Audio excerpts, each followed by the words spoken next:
Ang unang-una is pagpunta nila sa itaas, yung binakbak nila yung salamin. Doon ako sa loob. At saka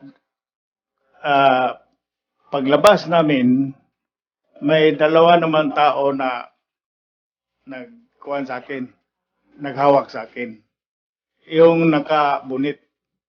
Paglabas ko doon sa pintuan, mayroon ng wheelchair nakaabang doon. At saka nagsabi naman si Kuan, Ampong na dalian nyo para matapos na ito. Tinalian ako nila sa kamay, dalawang kamay at saka dalawang paa doon sa wheelchair. Hindi ako nakagalaw. Sa pilitan akong pinalabas at pinaupo ako sa wheelchair. Tinakpan ng malong ang ulo ko. Without any kind of force or any pointing of any kind of firearm.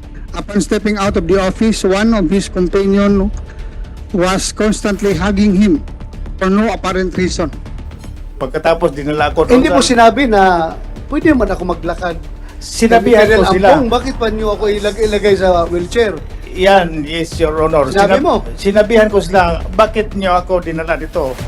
Kasi okay naman ako, wala naman akong sakit. But you were willing to get out from the office? Yes, Your Honor.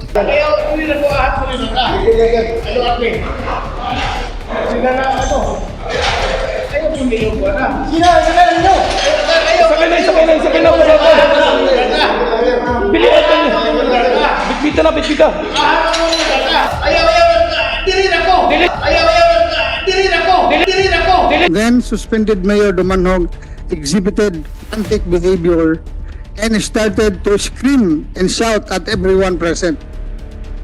And now both of his companions were hugging him and not letting him go. The suspended mayor was also tried to injure himself by stepping on the glass shards that were from the broken windows and doors of the office of the mayor. So, contrary, his statement na he was willing to go down to the police station.